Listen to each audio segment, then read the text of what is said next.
അയാളൊക്കെയാണ് ദിലീപേട്ടൻ്റെ ഇൻ്റർവ്യൂസൊക്കെ കണ്ടു തുടങ്ങി. കമൽ സാറിൻ്റെ അസിസ്റ്റന്റ് ഡയറക്ടറായി കയറി പറ്റി നടനായി നായകനായി. അപ്പോഴാണ് എനിക്ക് ഈ ഐഡിയ കിട്ടിയത്. എന്നിട്ട് സാറ് വണ്ടി എടുത്ത് പോകാന്ന് പറയുമ്പോൾ ഞാൻ മമ്മിയോട് മമ്മി പറഞ്ഞ എനിക്ക് അഭിനയിക്കണമെന്ന് പറഞ്ഞു. അപ്പോൾ മമ്മി പറഞ്ഞു നിനക്ക് അഭിനയിക്കണം. നീ പറഞ്ഞു +2 പഠനം കഴിയുന്നതോട് കൂടിയിട്ട് മമ്മിക്ക് ഏകദേശം മനസ്സിലായി എനിക്ക് പഠിച്ച് മുന്നോട്ട് പോകാനുള്ള താല്പര്യമില്ല. അപ്പോൾ +2 പരീക്ഷയുടെ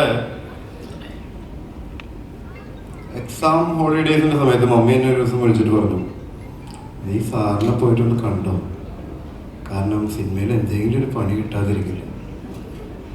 അപ്പം ഞാൻ മമ്മീനോട് ഓക്കെ എന്ന് പറഞ്ഞിട്ട് മമ്മി അറിയാതെ കറുപ്പ് പാഡിൽ മോണാക്ടിന് ഫസ്റ്റ് കഥാപ്രസംഗത്തിന് അങ്ങനെ കിട്ടിയ പേപ്പർ കട്ടിങ് ഒട്ടിച്ചിട്ടുള്ളൊരു സാധനം അതും പിടിച്ച് ഞാൻ കൊടുങ്ങല്ലൂർക്ക് വണ്ടി കയറി. അവിടെ ചെന്ന് എനിക്കറിയാവുന്ന പിന്നെ കമൽസാറിൻ്റെ വീടെന്ന് പറഞ്ഞു കഴിഞ്ഞാൽ നമ്മൾ ഓട്ടോറിക്ഷക്കാരൊക്കെ അവിടെ കൊണ്ടുവന്നാക്കും. അവിടെ ചെന്നാക്കിയപ്പോൾ സബൂർ ആൻറ്റിയാണ്. സബൂർ ആൻറ്റിയുടെ അടുത്ത് പറഞ്ഞു ഞാൻ ചാക്കോച്ചേട്ടൻ്റെയും മരി ടീച്ചറുടെയും മോൻ പൊന്നാനിയിലുള്ളത്. അപ്പോൾ ടീച്ചർക്ക് ഓർമ്മ വന്നു ഞാൻ സാറിനെ കാണാൻ വന്നതാണ്. ഞാൻ മോണാക്ടിലൊക്കെ ഫസ്റ്റ് കിട്ടിയിട്ടുണ്ട്, നാടകമൊക്കെ കളിക്കുന്നുണ്ട്, നാടകത്തിൽ ബെസ്റ്റ് ആക്ടറൊക്കെ ആയിട്ടുണ്ട്. എനിക്ക് സിനിമയിൽ എന്തെങ്കിലും അഭിനയിക്കാം. അയ്യോ സാറ് ഇവിടെ ഇല്ലല്ലോ, സാറ് എറണാകുളത്താ ഷൂട്ടിങ്ങിനാ. ഞാൻ പറഞ്ഞു നമ്പർ എന്തെങ്കിലും തന്നാൽ ഞാൻ വിളിച്ചു നോക്കായിരുന്നു. അപ്പോൾ വീട്ടിലെ നമ്പറും തന്നു. പിന്നീട് ഞാൻ തിരിച്ചു പോയിട്ട് ഇടയ്ക്കിടയ്ക്ക് ഈ നമ്പറിലേക്ക് വിളിച്ചു നോക്കുമ്പോഴൊക്കെ സബൂർ ആൻറ്റിയാണ് എടുക്കണം, അല്ലെങ്കിൽ വീട്ടിലുള്ള വേറെ ആരും. എന്നിട്ട് സാറ് ഇവിടെ ഇല്ല എന്ന് തന്നെ പറയണം. പരീക്ഷയാണെങ്കിൽ തുടങ്ങാറുമായി. പരീക്ഷയിൽ എന്തായാലും നമുക്ക് പാസ്സാവാന്നുള്ളത് ഉറപ്പില്ല. കാരണം എന്താണെന്ന് വെച്ച് കഴിഞ്ഞാൽ ഞാൻ എല്ലാ കൊല്ലവും വർഷാവസാനം പരീക്ഷ തുടങ്ങാറാകുമ്പോൾ ആലോചിക്കുന്ന സാറിനെയാണ്. സിനിമയിൽ കമൽ സാറുണ്ട്, അതിൻ്റെ ഉള്ളിലേക്ക് കിടക്കാം. കാരണം നമുക്ക് പൊന്നാനിയിൽ ജനിച്ചു വളർന്ന ഒരു പയ്യനെ സംബന്ധിച്ച് കൊച്ചി അല്ലെങ്കിൽ മദ്രാസിലുള്ള സിനിമ എപ്പോഴും തിയേറ്ററിലാണ് അടുത്ത് വരിക, അല്ലാതെ സിനിമ ലോകത്തിലേക്ക് കടക്കുന്നത് എങ്ങനെയാണെന്ന് അറിയില്ല. അപ്പോഴാണ് ഈ ചെറിയ ചെറിയ ഇന്റർവ്യൂസ് ഗൃഹലക്ഷ്മി, വനിത, മഹിളാരത്നത്തിലൊക്കെ വരുന്ന ലാലുചേട്ടൻ്റെ അല്ലെങ്കിൽ അക്കുചേട്ടൻ്റെ, ദിലീപേട്ടൻ്റെ ഒക്കെ ഈ അസിസ്റ്റന്റ് ഡയറക്ടറായിട്ട് സിനിമയിൽ കയറി കമലിൻ്റെ എന്നുള്ളൊരു ഐഡിയ. അപ്പം ഈ കമൽ സാറാണല്ലോ എൻ്റെ ചെറുപ്പത്തിൻ്റെ അവിടെ വീടിൻ്റെ അടുത്ത് ആനപ്പടിയിൽ താമസിച്ചിരുന്നത്. വെറുതെ ഗുഡ് ഡേ ബിസ്ക്കറ്റ് ആയിട്ട് വരുന്ന ആളല്ല സാറ്. ഗുഡ് ഡേ ബിസ്ക്കറ്റ് ആയിട്ട് വരുമെന്ന്. അപ്പോൾ ഞാൻ പപ്പച്ചി ഉമ്മച്ചി എന്നാണ് വിളിച്ചിരുന്നത്. പപ്പലു ആണെങ്കിൽ ഡാഡിയും മമ്മിയും, അങ്ങനെയാണല്ലോ പിള്ളേർ വിളിക്കുക. അപ്പോൾ ഞാൻ നോക്കുമ്പോൾ സാറ് ഇടയ്ക്കിടയ്ക്ക് വരുന്നുണ്ട്, കയ്യിൽ ഗുഡ് ഡേ ബിസ്ക്കറ്റും ഉണ്ട്. പിന്നെ ഷൂട്ടിംഗ് ലൊക്കേഷനിൽ ഞാൻ ചെന്നപ്പോഴല്ലേ മനസ്സിലായി ഗുഡ് ഡേ ബിസ്ക്കറ്റാണ് അവിടെ കൊടുക്കുന്നത്.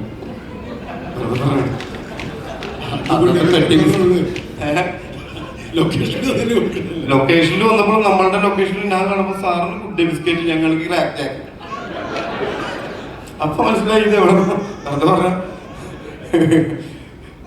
അപ്പോ അങ്ങനെ എവിടെ ഞാൻ പറഞ്ഞു നിർത്തിയത്? അതല്ല, അസിസ്റ്റന്റ് ഡയറക്ടർ ആവാൻ വേണ്ടിയിട്ട്. അപ്പോൾ ഡയറക്ടർ ആവാൻ വേണ്ടി അസിസ്റ്റന്റ് ആവാം, പക്ഷെ എനിക്ക് ഉള്ളിൽ ആഗ്രഹം അഭിനയിക്കാനുള്ളതാണ്. അപ്പൊ ഞാൻ എന്ത് ചെയ്യും? ഞാൻ നോക്കിയിട്ട് സിനിമയിൽ ആക്ടർ ആവാൻ ചാൻസ് ചോദിക്കാന്നല്ലാതെ വേറൊരു വഴി കാണുന്നില്ല. അയാളൊക്കെയാണ് ദിലീപേട്ടൻ്റെ ഇൻ്റർവ്യൂസൊക്കെ കണ്ടു തുടങ്ങി. കമൽ സാറിൻ്റെ അസിസ്റ്റന്റ് ഡയറക്ടറായി കയറി പറ്റി നടനായി നായകനായി. അപ്പോഴാണ് എനിക്ക് ഈ ഐഡിയ കിട്ടിയത്. അപ്പോൾ കമൽ സാറിൻ്റെ അസിസ്റ്റന്റ് ആയ നടനാവാം, ഡയറക്ടർ മാത്രമല്ല.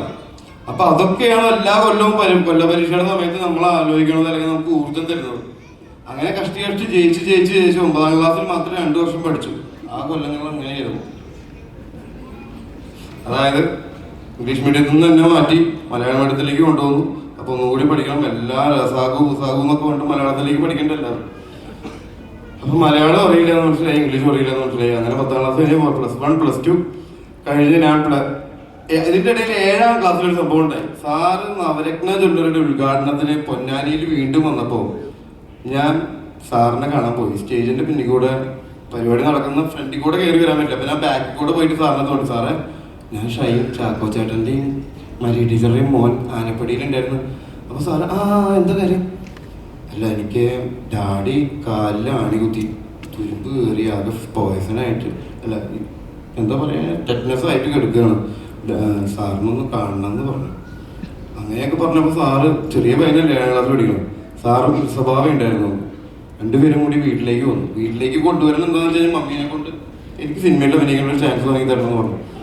അന്ന് അഴകിയ രാവണൻ റിലീസ് ചെയ്തു. പിന്നെ സാറിൻ്റെ ആദ്യം മുതലുള്ള ഉണ്ണികളെ ഒരു കഥ പറയാൻ മുതൽ എല്ലാ കുട്ടികളെ എനിക്ക് കാണാം. അപ്പോൾ കുട്ടികൾക്കും അവസരം കൊടുക്കുന്ന ഒരാളെ, അല്ലെങ്കിൽ കുട്ടികൾ കൂടുതലായിട്ട് അഭിനയിക്കാൻ ഇടയുള്ള ഒരു ചിത്രമാണ് സാർ എടുക്കുന്നതെന്ന് മനസ്സിലായി. അഴകിയ രാവണൻ അന്ന് കഴിഞ്ഞിട്ടുള്ളൂ. അതിൽ കാവ്യയുടെ കുട്ടിക്കാലം, മമ്മൂക്കയുടെ കുട്ടിക്കാലം, ശ്രീനിയുടെ കുട്ടിക്കാലം, ഫുൾ കുട്ടിക്കാലം. കുട്ടിക്കാലങ്ങളിൽ അന്ന് മമ്മൂക്ക ഉമ്മ വെച്ചിട്ടാണല്ലോ പ്രശ്നം ഉണ്ടായിട്ട് നാട് കിടന്നത് കാവ്യ ചെറുപ്പത്തിൽ. അപ്പൊ അങ്ങനത്തെ സീൻസും കുട്ടികൾക്ക് കിട്ടും. ഓക്കെ, വിചാരിച്ചിട്ടായിരിക്കണം. ഞാൻ വീട്ടിൽ വിളിച്ചു കൊടുത്ത് സാറും സ്വാമിക്കും ചായ കുടിച്ചു. അപ്പൊ സാറിനോട് മമ്മിയോട് നീ പറയാനുള്ളത് പറയാൻ പെട്ടെന്ന് എന്താ പറയാനുള്ളത് ഓട്ടോഗ്രാഫ് എന്ന് പറഞ്ഞു.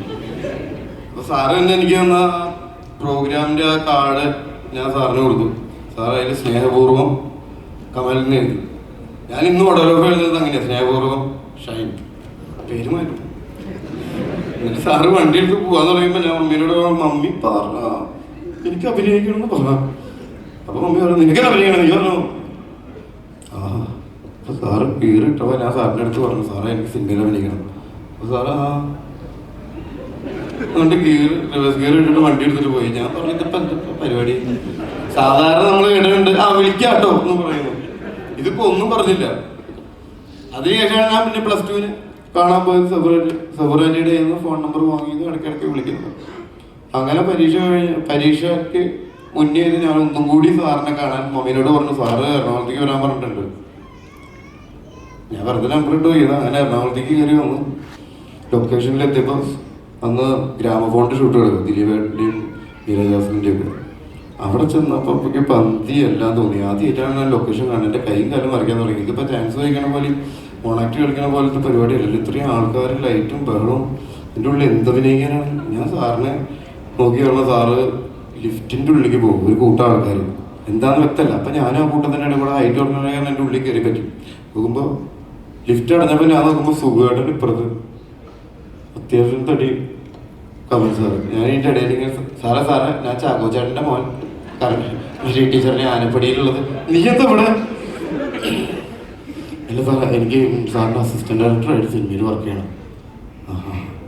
എനിക്ക് പരീക്ഷയില്ലേ, കാരണം പപ്പലുവിന് പരീക്ഷ എന്നുള്ളത് അറിയാം, +2 പോയി പരീക്ഷ എഴുതിട്ട് വാന്ന് പറഞ്ഞു. അത് കേട്ടത് ഞാൻ പിന്നെ അവിടെ നിന്നില്ല. ഞാൻ പോയി പരീക്ഷ എഴുതിയിട്ട് വാ എന്നുള്ള വാക്കിലാണ് ഞാൻ പിടിച്ചത്. ഒറ്റ പോക്ക് പോയി വീട്ടിലെത്തി. മമ്മിയെ റെഡി ആയിട്ടുണ്ട്, അസിസ്റ്റന്റ് ഡയറക്ടറായിട്ട് സാറിനെ സിനിമയിൽ എടുത്തിട്ടുണ്ട്, പരീക്ഷ കഴിഞ്ഞിട്ട് വരാൻ പറഞ്ഞു. ഓക്കെ. മമ്മി പെട്ടെന്ന് അങ്ങോട്ട് വിളിച്ചു ചോദിക്കാൻ കമ്മ്യൂണിക്കേറ്റ് ചെയ്യാനൊന്നും മൊബൈൽ ഫോണൊന്നും ഇല്ലല്ലോ, അതുകൊണ്ട് ഭാഗ്യം. പിന്നീട് ഞാൻ കാത്തിരിപ്പ്, കാരണം അടുത്ത പടമാവണ്ടേ, അടുത്ത പടമാകുമ്പോൾ വാന്നാണ് പറഞ്ഞത്. ഒരു പടം ഷൂട്ടിങ് നടക്കുന്നുണ്ട്. അങ്ങനെ ഏതാണ്ട് ആ പരീക്ഷയൊക്കെ കഴിഞ്ഞ് വെക്കേഷൻ, അതായത് റിസൾട്ട് കാത്തിരിക്കുന്ന സമയത്ത് റിസൾട്ട് വന്നു കഴിഞ്ഞാൽ പണി കാണും. അതിന് മുന്നേ എന്തെങ്കിലും സെറ്റാണോ. പത്രത്തിൽ കമൽ ചിത്രം തുടങ്ങുന്നു, തൃശ്ശൂർ എഞ്ചിനീയറിംഗ് കോളേജ് ലൊക്കേഷൻ. അപ്പം തന്നെ മമ്മീൻ്റെ അടുത്ത് പറഞ്ഞു മമ്മി ഞാൻ പോവാണ്. അന്ന് ഞാൻ അമ്മയുടെ വീട്ടിലാണ് നിൽക്കുന്നത് തൃശ്ശൂർ. ഒരു കവറിൽ 2 ഡ്രസ്സ് ജോഡി എടുത്ത് പൊതിഞ്ഞ് ലൊക്കേഷനിലെത്തി. എഞ്ചിനീയറിംഗ് കോളേജാണ് കണ്ടുപിടിക്കാൻ പാടില്ലല്ലോ. അവിടെ എത്തിയപ്പോൾ സിദ്ധും ജിഷ്ണുവാണ് അന്ന് അഭിനയിക്കുന്നത്. അവർ നമ്മൾ എന്ന് പറഞ്ഞ ചിത്രത്തിൻ്റെ കോളേജ് +2 കഴിഞ്ഞ് ചെന്നെത്താൻ പറ്റുന്ന സ്ഥലം തന്നെ കോളേജ്. ഒരുപാട് പിള്ളേരും. അപ്പോൾ ഞാൻ ഈ പിള്ളേരൊക്കെ വെക്കേഷനായിട്ട് എന്തപ്പോൾ പടത്തിൽ അഭിനയിക്കാൻ പോകുന്നതായിരിക്കും ഇത്രയധികം ആൾക്കാർ. അപ്പം നമ്മളിതിൽ കാണുന്നില്ല, ഞാൻ സാറിനെ കാണുന്നുണ്ട്. അപ്പോൾ സാറ് ക്യാൻറ്റീനിൽ നിന്ന് ഇറങ്ങി വരുന്നൊരു ഷോട്ട് എടുത്തുകൊണ്ടിരിക്കണം. ഇവർ രണ്ടുപേരും സുഖമായിട്ടുണ്ട് ക്യാമറ ചെയ്യാന്ന്. അപ്പം ഞാൻ സുഖമായിട്ട് അത്യാവശ്യം നല്ല വലിയ ക്യാമറയ്ക്കും ക്രെയിനിലൊക്കെ ഇരിക്കുന്നത്. രണ്ടുപേരും ഇറങ്ങി വരുന്ന ഒരു ഷോട്ടാണ് ആദ്യം എടുത്തത്. ക്യാൻറ്റീനിൽ നിന്ന് ഇറങ്ങി വരുന്നത് സാറ് കാണിച്ചു കൊടുക്കുന്നുണ്ട്. അപ്പോൾ പെട്ടെന്ന് കയ്യടിയൊക്കെയുണ്ട്. ആ ഷോട്ട് കഴിഞ്ഞ് രേണുകയുടെ ഒരു ഷോട്ട് എടുക്കാൻ അപ്രോച്ചിങ് ഷോട്ട് ട്രാക്കിലിട്ടുണ്ട്. അപ്പോൾ മനോഹരമായിട്ടല്ലേ നമ്മുടെ ട്രെയിനിലെ മനോഹരമായിട്ട് കുട പിടിക്കുന്നുണ്ട്. അപ്പോൾ ഈ പാച്ചുകൾ വീഴുന്നുണ്ട് രേണുകയുടെ. അപ്പോൾ ഈ പാച്ച് കട്ട് ചെയ്തിട്ട് ഇങ്ങനെ പോകണം. അപ്പോൾ 2-3 ടേക്ക് കഴിഞ്ഞപ്പോൾ മനോഹരമായിട്ടും എല്ലാം കുട അവിടെ വെച്ചിട്ട് ബാക്കിലേക്ക് പോയി. അതിൻ്റെ ഇടയിൽ ടേക്ക് 3-4 ഒക്കെ വിളിച്ചപ്പോൾ ഞാൻ പെട്ടെന്ന് കുട എടുത്തിട്ട് കട്ട് ചെയ്ത് തുടങ്ങിയില്ല. അപ്പോൾ സാറ് നോക്കുമ്പോൾ ഓക്കെ റെഡി അല്ലേ? അപ്പോൾ ഞാൻ റെഡി. അങ്ങനെ ടേക്ക് ഓക്കെ ഫസ്റ്റ് കൊടുത്തിട്ട് വർക്ക് തുടങ്ങി. അപ്പൊ തന്നെ സാറ് പാക്കപ്പും പിടിച്ചു ഓടി കാറിൽ കയറുമ്പോ ഞാൻ സാറേ ഞാൻ ചാക്കോച്ചേട്ടൻ മഹി ടീച്ചറും മോൻ പൊന്നായിട്ടുള്ള നീ എന്താ ഇവിടെ അല്ല സാറ് അടുത്ത പടത്തിൽ വരാൻ പറ്റില്ല ഞാൻ ജോയിൻ ചെയ്തു ഞാനവിടെ കുട കൊണ്ടിരുന്നു അല്ല സാറേ അപ്പൊ പറഞ്ഞു നീ ഹോട്ടലിലേക്ക് വരണം ഹോട്ടൽ എന്ന് പറഞ്ഞാൽ ഭക്ഷണം കഴിക്കണമെന്നല്ല കേട്ടാ താമസിക്കുന്ന ഹോട്ടൽ ലൂസി ഹോട്ടൽ അവിടേക്ക് വന്നു അവിടെ ചെന്നപ്പോൾ കുറച്ചു നേരമൊക്കെ പുറത്ത് വെയിറ്റ് ചെയ്തു ഇടയ്ക്ക് ഞാൻ ഫോൺ വിളിച്ച് റിസപ്ഷനിൽ സാറിന് ഒന്ന് ഓർമ്മിപ്പിക്കും സാറേ ഞാൻ ഇവിടെ ഉണ്ട് ചകച്ചോടൻ്റെ അങ്ങനെ സാറിന് റൂമിലേക്ക് വിളിപ്പിച്ചു എനിക്കറിയാം ഇത് ഒഴിവൊഴിവ് പറയാനാണ് അപ്പം ഞാൻ പറഞ്ഞു സാറേ ഒന്നും ടെൻഷൻ അടിക്കണ്ട താമസിക്കേണ്ട ചിലവെന്ന കാര്യത്തിൽ ഒന്നും ആലോചിക്കേണ്ട ഞാൻ അമ്മയുടെ വീട്ടിൽ നിന്ന് വരാം അമ്മയുടെ വീട് ആരമാവാ പിന്നെ ഭക്ഷണമൊക്കെ ഞാൻ പുറത്തുനിന്ന് കഴിച്ചോളാം പിന്നെ ഒരു അധിക ചിലവ് ഉണ്ടാവില്ല ഞാൻ ഡെയിലി വീട്ടിൽ നിന്ന് വന്നോളാം എന്നെ നിർത്തി തന്നാൽ മതി എന്ന് പറഞ്ഞു കാരണം ഈ പ്ലസ് ടു കഴിഞ്ഞ് നമ്മൾ എങ്ങോട്ട് പറഞ്ഞേക്കാന്ന് അറിയില്ലല്ലോ ദുബായിലേക്കാ ബെർലിനിലേക്കാ സൗദിയിലേക്കാണെങ്കിൽ കഴിയും അപ്പോൾ അങ്ങനെ സാറ് പറഞ്ഞു ആ എല്ലാ ഷൈന ഇപ്പൊ ആള് കൂടുതൽ ഇപ്പൊ തന്നെ ഒരാൾ കൂടുതലുണ്ട് ആ ഒരാള് പുതിയത് വന്നിട്ടുണ്ട് അതാണ് നേരത്തെ സൗബിയും പറഞ്ഞ ഷംജു നിനക്ക് വേണമെന്ന് പറഞ്ഞില്ല കുടുംബത്തിൽ നിന്ന് അപ്പൊ അടുത്ത പടത്തിൽ സാറ് അടുത്ത പടം ഞാൻ ഇങ്ങനെയൊക്കെ ചെയ്തോളാം ഇങ്ങനെയൊക്കെ നിന്നോളാം പറഞ്ഞു ഒരു തരത്തിലും പോകുന്നു കാരണം ഇത്തിരി ബോധമുള്ള ഒരാളാണെങ്കിൽ പറഞ്ഞ് മനസ്സിലാക്കി വിടാമല്ലോ ഇതൊരു പയ്യനായി പോയി